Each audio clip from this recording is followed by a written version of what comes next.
Hello everyone. Today our next topic is uses of acids. Number one, acids present in fruits and vegetables provide us with essential acids required for our body. देखिए जैसे हमारी body को nutrients की ज़रूरत पड़ती है, ऐसे ही हमारी बॉडी को कुछ एसिड्स की भी ज़रूरत पड़ती है जो हमारे लिए हार्मफुल नहीं होते हैं। तो जो एसिड्स हमारे फ्रूट में और वेजिटेबल्स में पाए जाते हैं, उनको खाने के बाद वो हमें क्या देते हैं, वो हमें प्रोवाइडर्स हमको प्रदान करते हैं क्या, असेंशियल एसिड, जो हमारी बॉडी के लिए ज़रूरत होती है जिनकी। Number two, hydrochloric acid is the main component of gastric juice secreted in the stomach and helps in digestion. देखिए जो आपका HCl हाइड्रोक्लोरिक एसिड होता है, ये एक मेन कंपोनेंट होता है किसका, गैस्ट्रिक जूस का। जैसे कि पेट में कभी पेन होना या खाना ढंग से नहीं पचता है, तो हाइड्रोक्लोरिक एसिड जो होता है ये उसको पचाने में हेल्प करता है, HCl acid. Juice secreted in the stomach and helps in digestion, ये क्या करता है, ये हमारे डाइजेशन में हेल्प करता है। Number three, acids are added to food add preservatives. कुछ एसिड ऐसे होते हैं जिनको खाने में ऐड किया जाता है, मतलब प्रेजर्वेटिव्स के रूप में। कुछ खाने हमारे ऐसे होते हैं जो लंबे टाइम तक रखे रहते हैं, जो ख़राब नहीं होते हैं, इसीलिए उनमें एसिड डाला जाता है जिसकी वजह से वो ख़राब नहीं होते। For example, acetic acid is added in pickles. Acetic acid डाला जाता है किसमें, अचार में, टू गिव दैम अ सोर फ्लेवर एंड फॉर प्रिजर्वेशन। इसकी वजह से जो हमारा पिकल होता है वो बहुत ज़्यादा खट्टा हो जाता है। और प्रेजर्वेशन, आपने देखा होगा आप बाज़ार से कभी बाहर का अचार खरीदते हैं तो वो बहुत खट्टा होता है टेस्ट में। क्यों होता है, क्योंकि उसके अंदर एसिटिक एसिड होता है और वो लंबे समय तक ख़राब भी नहीं होता है। Number four, acids act as rust removers.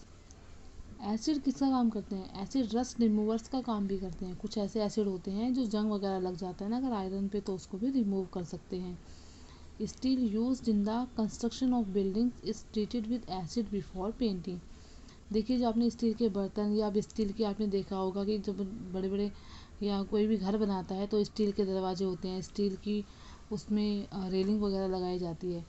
तो ये क्या करते हैं, ये क्यों ली जाती है स्टील, क्योंकि एसिड, स्टील को एसिड के साथ ट्रीट किया जाता है पहले, ठीक है, पेंट से पहले उसको एसिड के साथ ट्रीट किया जाता है। इसलिए स्टील की आपने देखी होगी जो रेलिंग वगैरह होती है काफ़ी शाइनिंग भी रहती है और उनमें जंग भी नहीं पड़ता। लेकिन अगर आयरन की है तो उसमें बहुत जल्दी जंग पड़ जाता है। Can you think of a fruit which can help to make your old coins sparkle again. क्या आप सोच सकते हैं, of a fruit which can help to make your old coins sparkle again. क्या आप सोच सकते हैं कि ऐसा कौन सा फ्रूट है जो हेल्प करता है आपको, जो आपके पुराने कॉइन्स होते हैं उनको स्पार्कल करने में, स्पार्कल अगेन, ऐसी कौन सी होती है। तो आपको सोचना है कि कौन सा एसिड ऐसा होता है। Sulphuric acid use in car bat. Sulphuric acid का जो यूज़ होता है वो कार की बैटरी में यूज़ होता है। Acid such as sulphuric acid H2SO4 and nitric acid. आप ये नाम याद रखना कि सल्फ्यूरिक एसिड को क्या कहते हैं और नाइट्रिक एसिड को क्या कहते हैं, HNO3 are used for manufacturing fertilisers in agriculture. हमारी खेती में भी जो फर्टिलाइजर्स का यूज़ होते हैं उनके अंदर ये एसिड पाए जाते हैं और ये क्या करते हैं, फसलों को एक अच्छी ग्रोथ देते हैं। हालांकि इंसानों के लिए ये हानिकारक होते हैं, लेकिन फसलों के उत्पादन में हेल्प करते हैं। और दूसरा, जो भी कीड़े वगैरह लग जाते हैं वो भी वहाँ से हट जाते हैं, मर जाते हैं। Hydrochloric acid used as a cleaning agent. Hydrochloric acid का यूज़ एक क्लीनिंग एजेंट के रूप में भी होता है। It is used in homes for cleaning sanitary ware. Hydrochloric acid किस में यूज़ होता है, जो हमारे सैनिटरी वेयर होते हैं ना, जैसे कि बाथरूम वगैरह, टॉयलेट वगैरह हो गए, विंडोज़ एंड फ्लोर्स, उन सबको साफ़ करने के लिए जो एसिड आता है उसके अंदर HCl एसिड होता है। Sulphuric acid use in the manufacture of paints and dyes. Sulphuric acid का यूज़ पेंट्स और डाइज बनाने में भी किया जाता है। Is given infobit. Nitric acid is also used in the preparation of explosive such as dynamite and TNT। देखिए nitric acid जो होता है इसका यूज़ किस में होता है, जो हम एक्सप्लोसिव बनते हैं, जो भी बम पटाखे वगैरह इस तरह की चीज़ें बनती है ना बारूद वाली, उसमें नाइट्रिक एसिड का यूज़ होता है। जैसे डायनेमाइट और TNT, इन दोनों को बनाने में नाइट्रिक एसिड का यूज़ होता है। ये एक्सप्लोसिव है, विस्फोटक। Next topic is base. Your mother put salt and a pinch of another white powder while making yummy pakoras.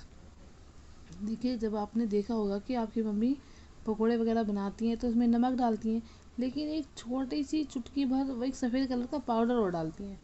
वो क्या होता है? वो जो वाइट कलर का पाउडर, जिसके पकोड़े काफ़ी यमी बनते हैं और फूले हुए बनते हैं। What could be it be?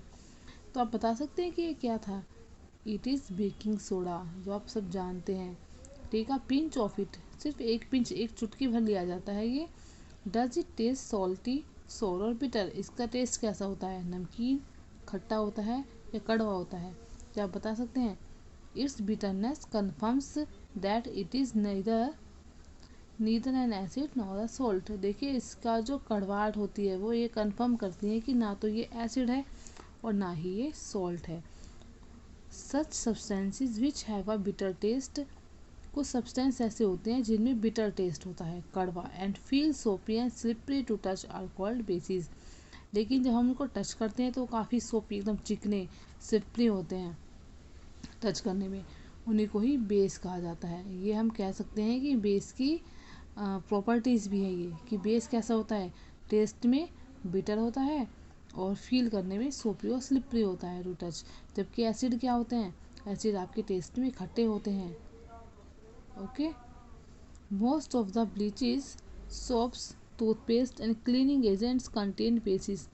देखिए, बहुत सारी जो ब्लीचेस होती हैं, साबुन होती हैं, टूथपेस्ट आपका बनता है, और जो क्लीनिंग एजेंट्स होते हैं, मतलब साफ़ सफाई वाली जो चीज़ें बनती हैं, कंटेन बेसिस, उन सब में बेसिस पाया जाता है।